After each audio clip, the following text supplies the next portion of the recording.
de Desarrollo Académico y el Sistema de Formación del Profesor Universitario les da la más cordial bienvenida a la lección inaugural del ciclo académico 2019, titulada Pensamiento Crítico en Educación Superior. Damos inicio al programa con las palabras a cargo del maestro Juan Alberto Castañeda, jefe de la División de Desarrollo Académico.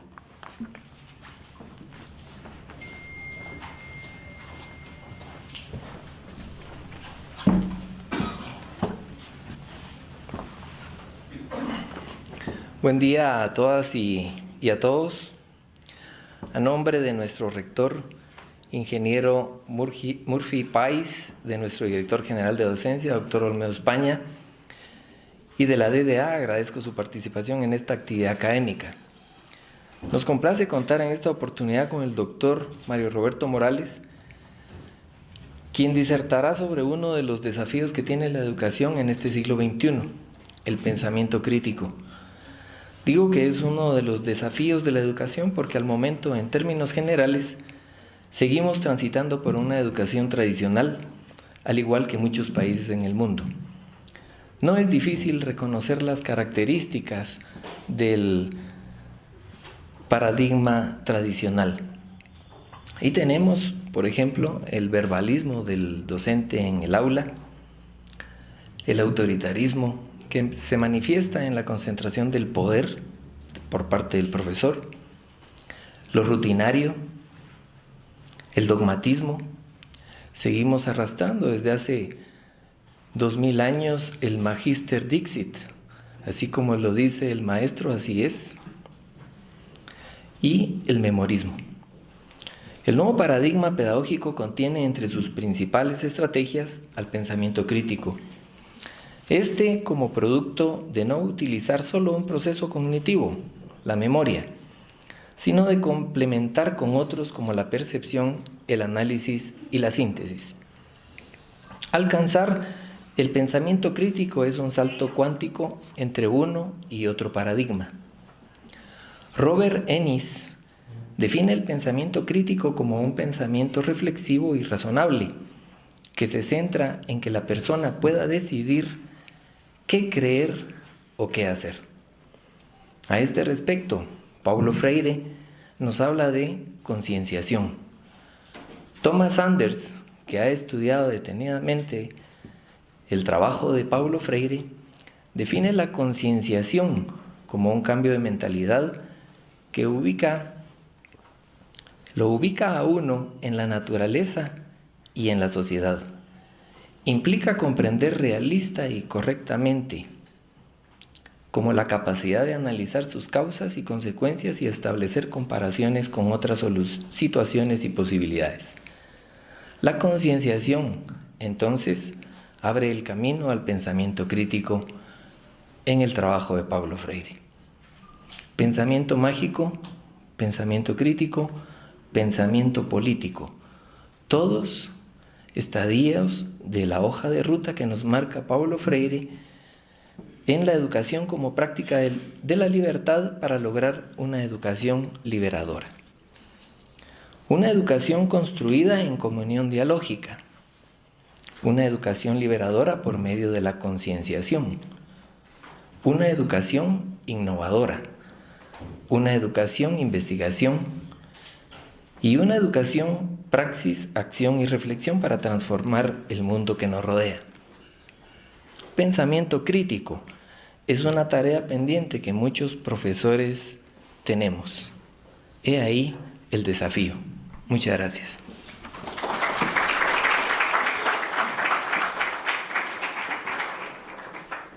Nos disculpamos por otras autoridades que no están presentes, ya que están en situaciones académicas de improviso y están siendo resueltas. A continuación se leerá una breve descripción de la hoja de vida del doctor Mario Roberto Morales. Ha publicado 7 novelas, 4 libros de ensayo académico, es coordinador de 3 volúmenes colectivos, uno de crítica literaria, otro de estudios antropológicos y pensamiento latinoamericanista.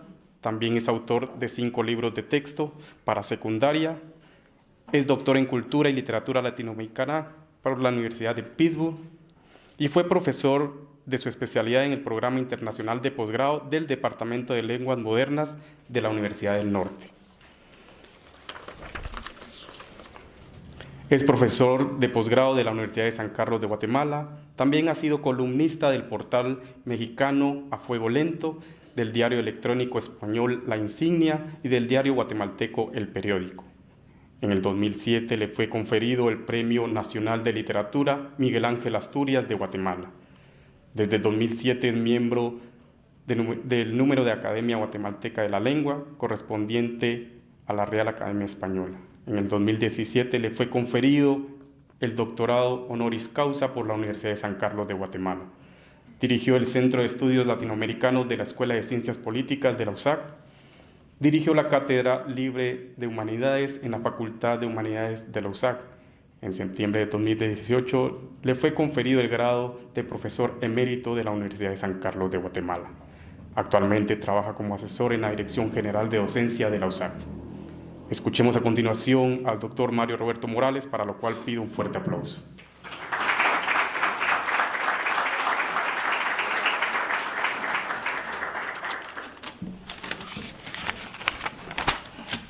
Muy buenos días y muchísimas gracias por la invitación para compartir con ustedes esta mañana algunas ideas fundamentales sobre el pensamiento crítico.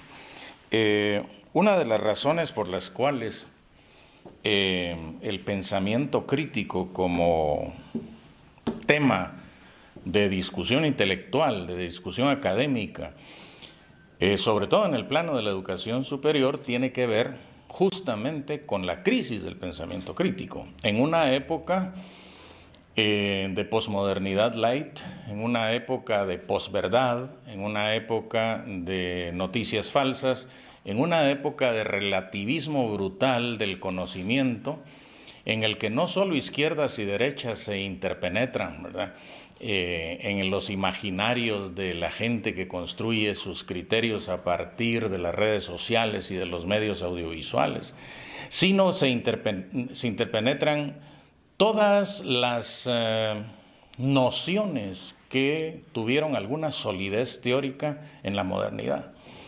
De tal manera que en gran parte la posmodernidad es una crisis ideológica de la modernidad, y esta crisis ideológica de la modernidad, digamos, todo lo que era sólido en la modernidad se desvanece en el aire, ¿verdad? Como decía Marx hablando del medioevo, cuando llega la modernidad, dice, todo lo que era sólido en la Edad Media se volatiliza en el aire en la modernidad, pues algo así está pasando con la modernidad también. Y una de esas características es la crisis del pensamiento crítico. Entonces, para platicar de esto, yo, como se trata de una lección inaugural y no de la primera lección de un curso, ni tampoco de una conferencia estructurada, sino una lección inaugural, lo que yo voy a hacer el día de hoy es no detenerme tanto, por ejemplo, en la teoría crítica o en la escuela de Frankfurt, en los neomarxismos, en los postmarxismos, porque eso implicaría un detenimiento digno de la complejidad de esas teorías. Lo que yo voy a hacer ahora es lo que he hecho en otras ocasiones cuando he hablado de pensamiento crítico para profesores.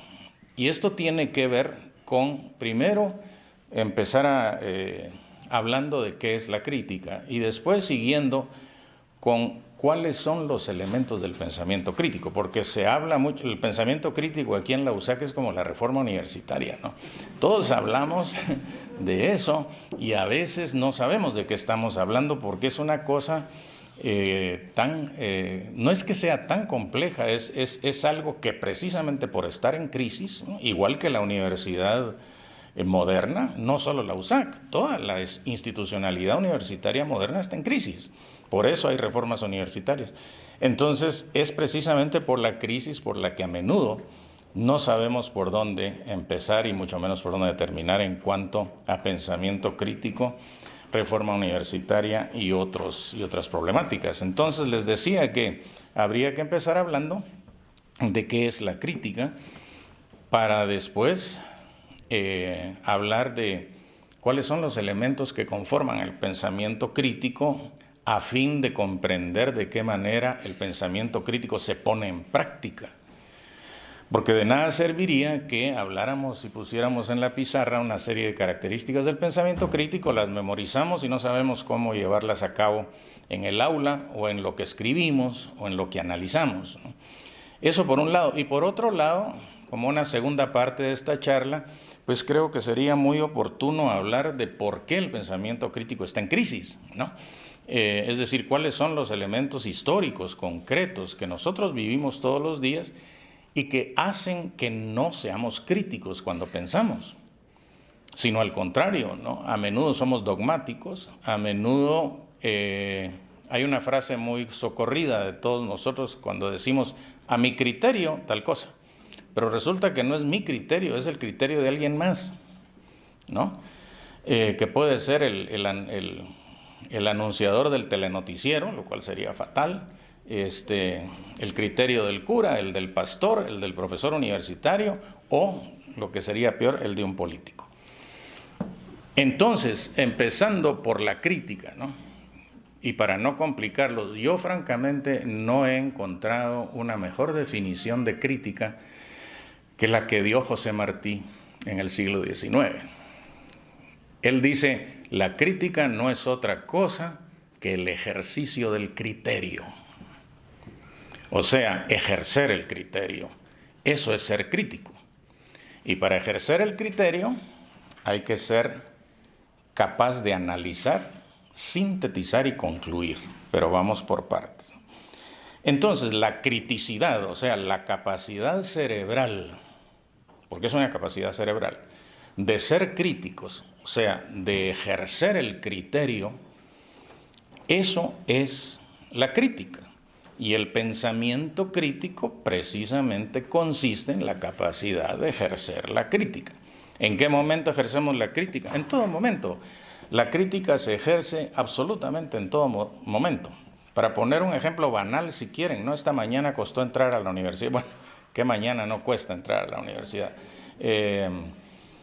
Y si uno se pone a analizar eso, claro, lo inmediato es la estupidez del chofer que va delante de uno, ¿no? O que viene atrás de uno, pero eso es lo inmediato. Y tal vez es erróneo porque uno se excluye de la estupidez también. Pero las razones del tráfico en esta ciudad merecen un análisis crítico, el cual yo no voy a hacer ahora porque no hay tiempo, ¿no? Merece un análisis crítico y los efectos emocionales que eso tiene también. Pero a menudo se podrá pensar, bueno, ¿quién se va a poner a filosofar en el tráfico? No se trata de filosofar en el sentido del pensador de Rodin, ¿no? Que parece que estuviera haciendo algo con mucha fuerza. No se trata de eso, se trata de tener una gimnasia mental lo suficientemente ágil, cotidiana y natural que le permita a uno explicarse en diferentes niveles los porqués de los fenómenos que a uno lo rodean.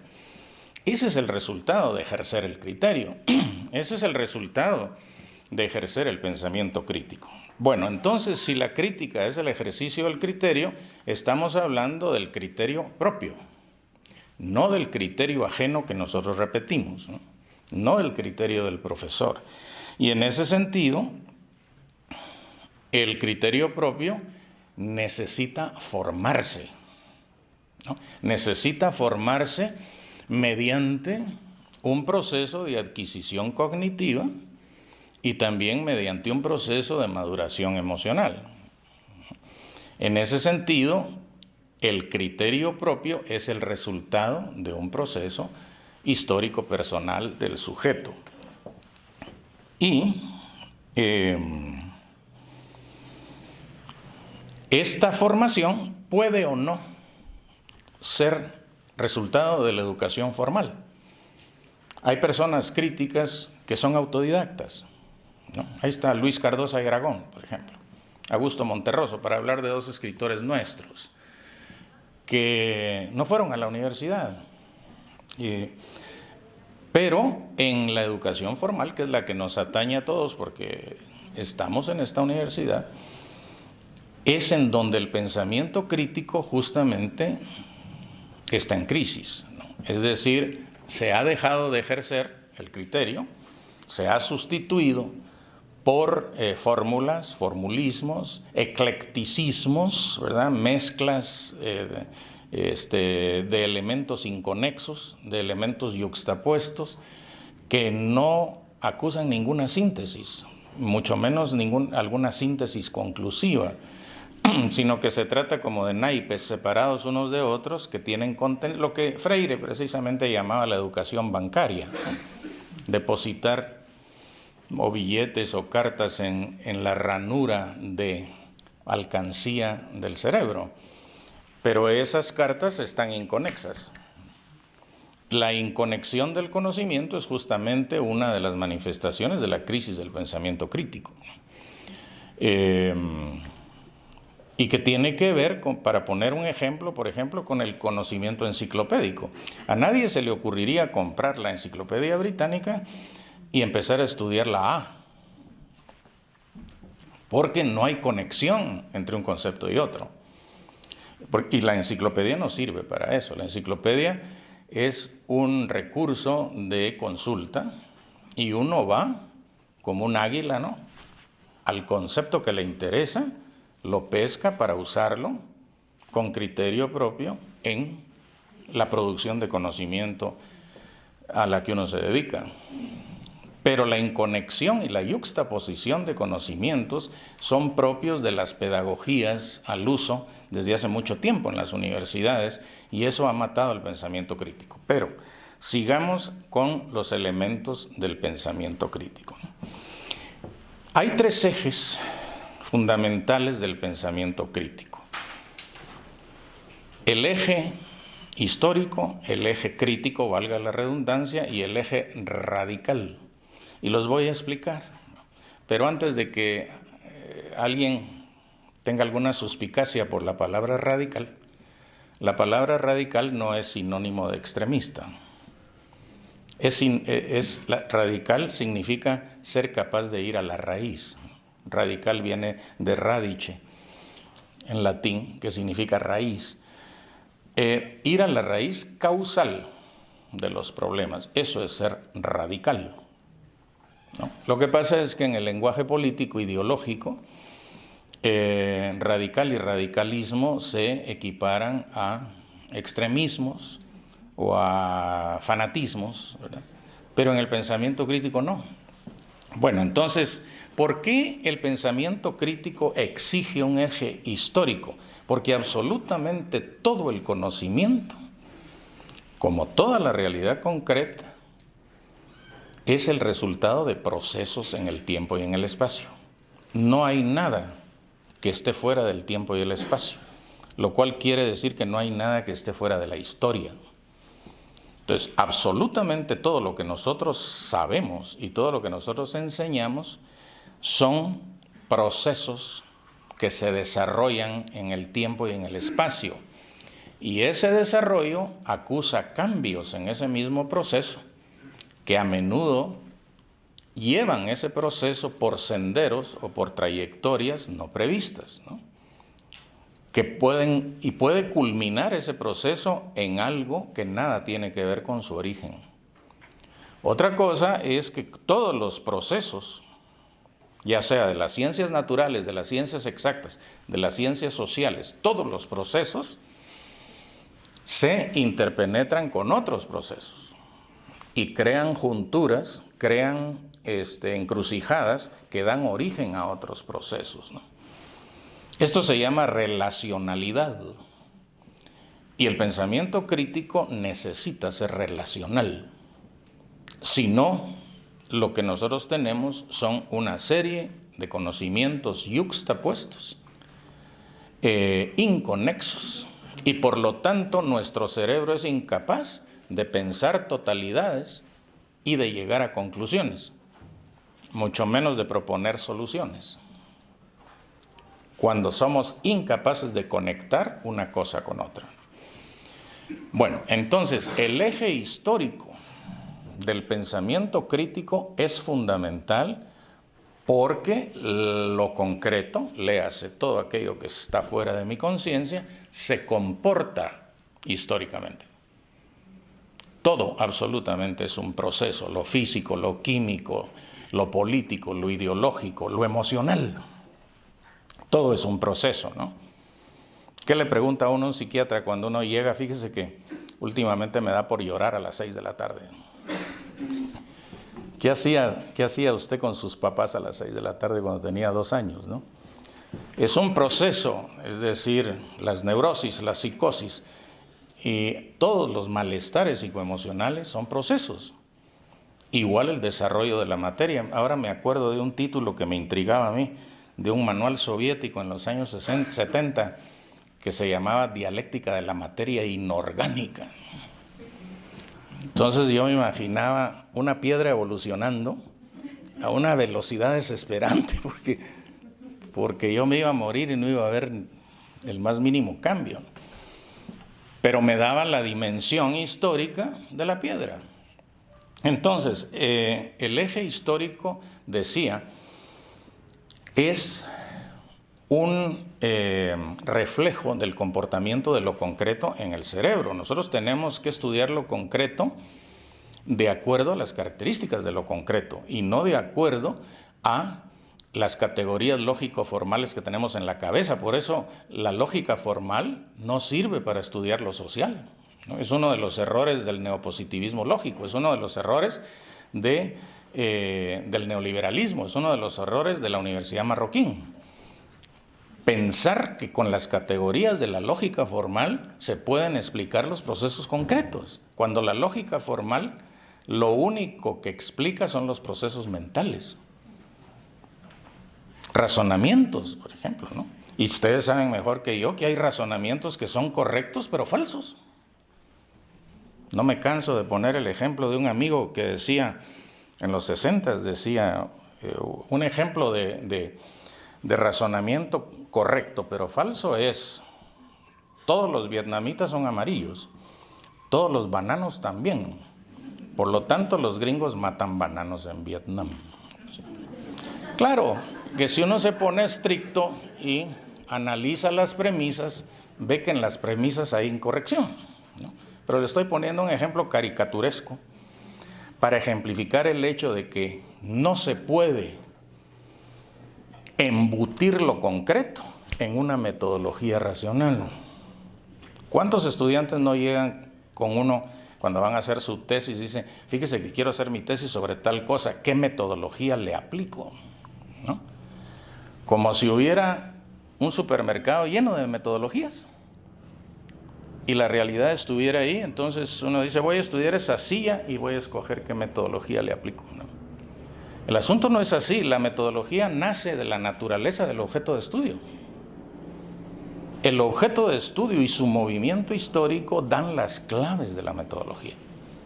Pero bueno, me estoy adelantando.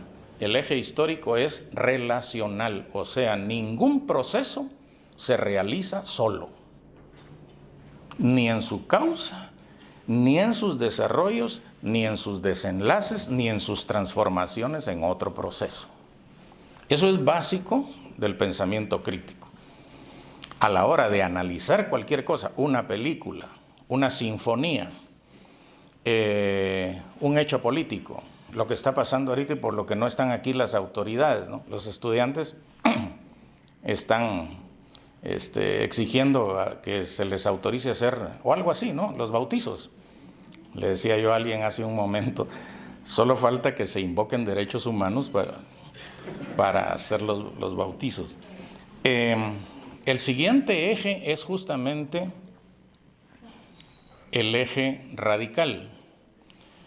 El pensamiento crítico, les estoy dando ahorita los 3 ejes que son el trasfondo del pensamiento crítico y después vamos a ver de qué manera mediante 3 técnicas se ejerce esto. El segundo eje es el eje radical, o sea, la necesidad de ir a la raíz causal de los problemas para dar cuenta o explicar la naturaleza exacta de los mismos. Nosotros no podemos explicar nada críticamente si no entendemos sus causas concretas, sus causas de raíz. El tráfico. Sí, hay muchos carros. Ok, ese es un nivel. Hay mala planeación urbanística, es otro nivel, ¿no? Hay demasiados importadores de automóviles chocados, es otro nivel. Pero tenemos que llegar a la raíz, ¿no? Y la raíz nos va llevando poco a poco al régimen económico, nos va llevando al régimen político, nos va llevando a relaciones de poder, nos va llevando a quién manda y quién decide que una sociedad sea como es y no de otra manera, ¿no? Es necesario ir a la raíz, porque si no, la explicación es parcial, la explicación se queda en las ramas, ¿no? Y las ramas son el resultado de la raíz, son el desarrollo de la raíz. Y desafortunadamente así es la realidad. Lo que está a la vista son las ramas.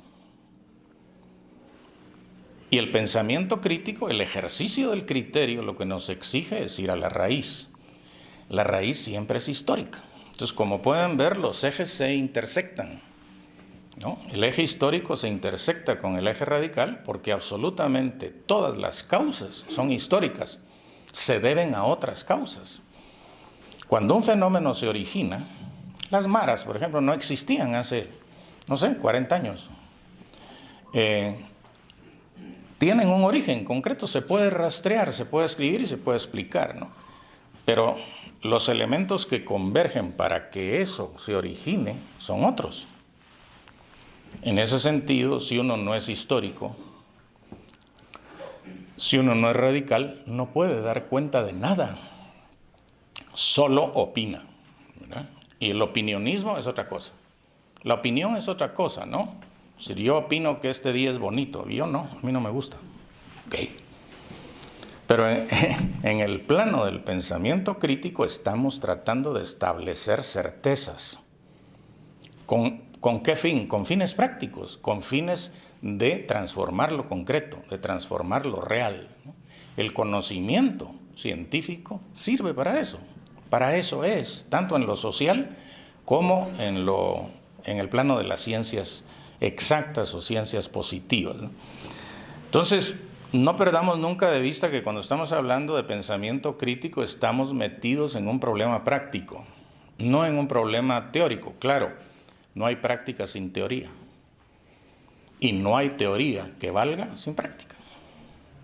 Esta es otra relación dialéctica de una, digamos, de una díada que no puede existir sin su contraparte, pues como el bien y el mal, ¿no? ¿Qué sería del bien sin el mal? Sería inútil, no serviría para nada, ¿no? ¿Qué sería del yin sin el yang? ¿No? O sea, ¿qué sería de la tiniebla sin la luz? Entonces, algo así es a lo que me refiero. Y el tercer eje es el eje justamente crítico.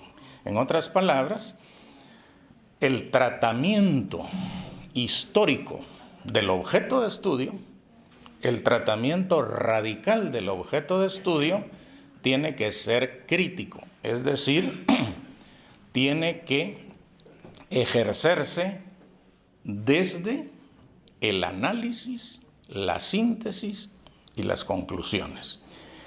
El nivel crítico implica estas tres técnicas: análisis, síntesis y conclusiones. Eso es ser crítico, ejercer el criterio.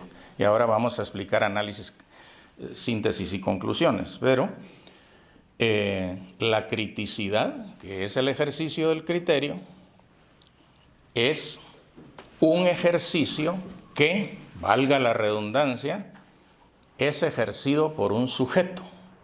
Y aquí la teoría crítica sí rompe con el viejo paradigma positivista del siglo XIX, principios del XX.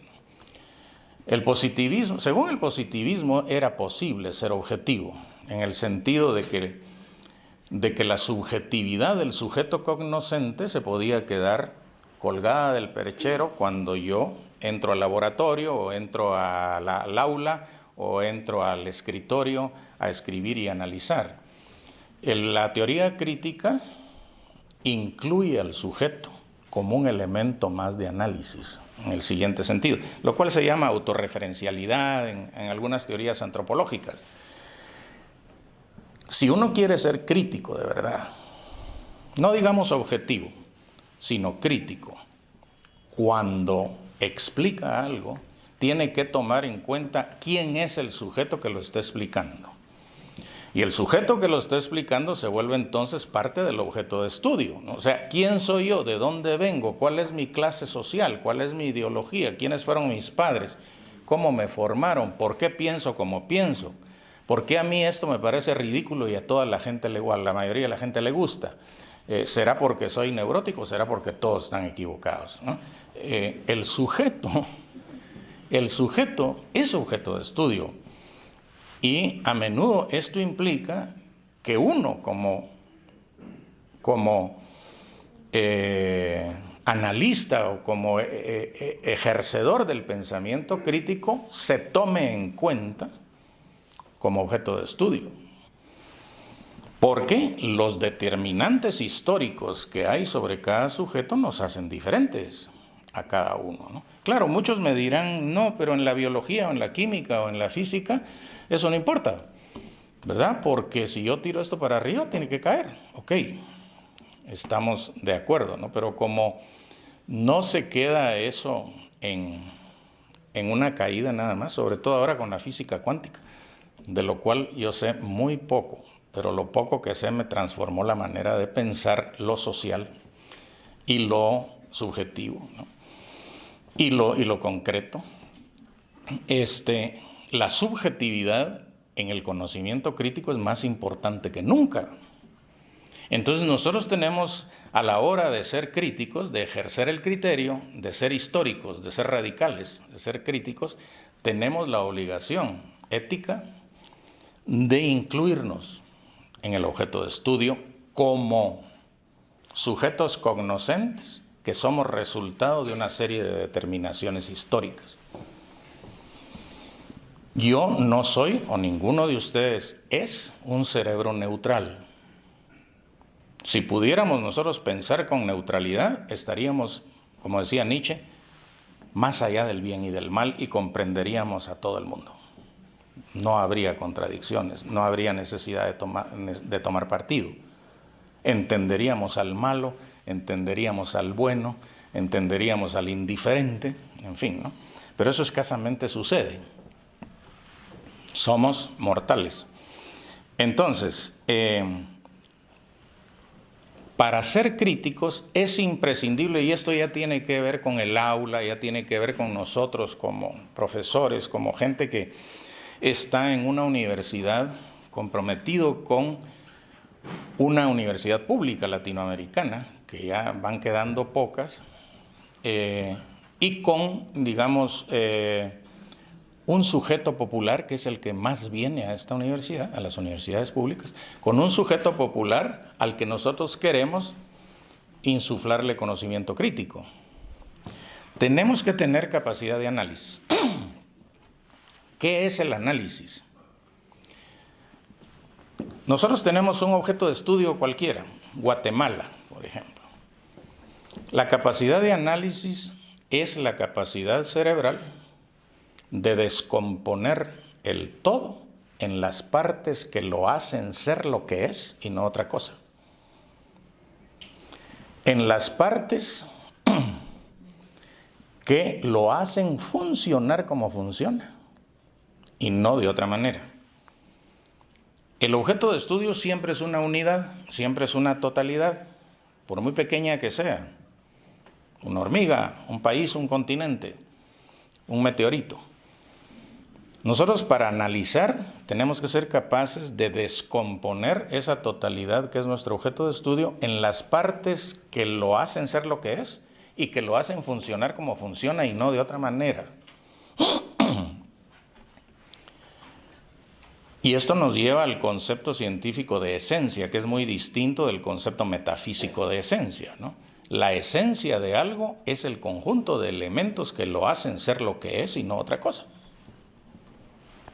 Esa es la esencia de algo o de alguien, ¿no? Entonces, si nosotros somos capaces de descomponer la totalidad cognitiva en las partes que la hacen funcionar y ser lo que es y no otra cosa, el siguiente paso es la síntesis, que es la recomposición de las partes en un todo explicativo. Es decir, no se trata de recomponer el todo para dejarlo como estaba, sino es una recomposición que explica esa totalidad en su funcionamiento, en las causas de su funcionamiento y en su naturaleza exacta. ¿Por qué se comporta así y no de otra manera? De tal manera que la síntesis es eminentemente explicación, explicativa, y no puede existir sin el análisis previo. Esto en un acto cognitivo pretendidamente científico, porque yo no niego la intuición, pero la intuición tiene certezas inexplicables, ¿no? Simplemente uno ve a una persona y dice, este tipo me da mala espina, ¿no? Y resulta que uno tenía razón. Pero ¿cómo explica eso? Aquí estamos en otro ámbito, ¿no? Lo cual no quiere decir sustituir el análisis concreto por la intuición, no. Se trata nada más de que estamos en un ámbito de conocimiento que pretende transformar lo concreto. Entonces, si nosotros somos capaces de descomponer el todo en partes y recomponer las partes en un todo que explican el comportamiento de esa totalidad, estamos en el corazón del pensamiento crítico, en el corazón del pensamiento histórico, del pensamiento radical, del ejercicio del criterio, ¿no? Y es de esta manera como el criterio propio se forma, haciendo análisis y haciendo síntesis. Porque entonces lo que nosotros pensamos, lo que nosotros opinamos, lo que nosotros afirmamos proviene de nuestra experiencia cognitiva y no de lo que dice el cura, ni el pastor, ni el político, ni el presentador de noticias. ¿No? Es nuestra experiencia cognitiva, analítica y sintética la que nos hace decir con autoridad lo que decimos. Eso es ejercer el criterio. Eso es ser crítico. Eso es ejercer el pensamiento crítico. Y nuestra tarea es, más que enseñarles a nuestros estudiantes una serie de contenidos para que los aprendan, es enseñarles a ejercer el criterio. No el nuestro, el de ellos. El de ellos. Claro, uno de profesor tiene, creo yo, la obligación y el derecho de decir en un aula cómo piensa uno, ¿no? En materia religiosa, en materia política, en lo que quiera, sexual, pero con la advertencia de que esa es mi convicción, es producto de mi proceso de vida. No se los estoy dando a ustedes para que lo copien, ¿no? Además, si algo no debiera tener un científico, un intelectual, un profesor universitario, son seguidores. Porque el seguidismo inhibe el desarrollo del conocimiento. Los seguidores son repetidores y el movimiento es circular. Por eso es mejor tener disidentes, ¿no? Tener en la clase estudiantes rebeldes que contradigan, porque esa es parte de la formación de su criterio propio. Bueno, entonces el análisis y la síntesis llevan de una manera, pues no automática, sino por medio de los pasos cognitivos de que el objeto de estudio se trate, llevan a conclusiones. Si yo soy capaz de descomponer el todo en partes y recomponer las partes en un todo que lo explica, puedo concluir en varias cosas, ¿no? Es un proceso triádico: análisis, síntesis, conclusiones. Y a partir de esas conclusiones se pueden hacer propuestas, ya sea al Estado, a la universidad, a la facultad, a una asociación científica, al poder político, a donde corresponda, para transformar la realidad que estudiamos cada uno de nosotros. Eso es ejercer el pensamiento crítico. Entonces, la relacionalidad que nosotros seamos capaces de desarrollar frente a lo concreto, surge de nuestra capacidad de análisis, de nuestra capacidad de síntesis y de nuestra capacidad de llegar a conclusiones. Todo está relacionado, ¿no?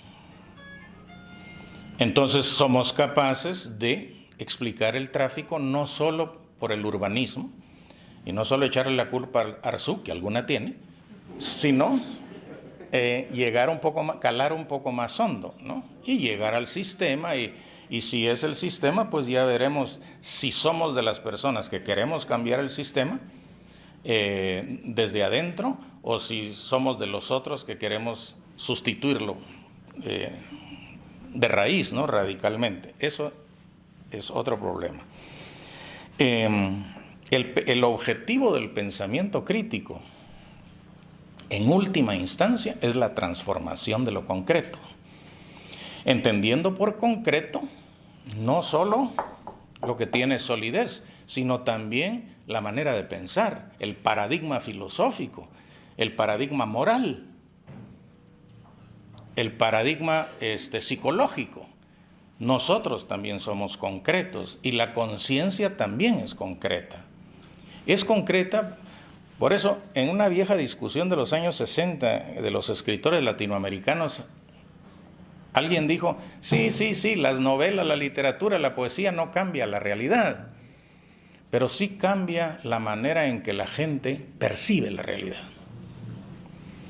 Y los cambios en la percepción de lo real generan actitudes distintas.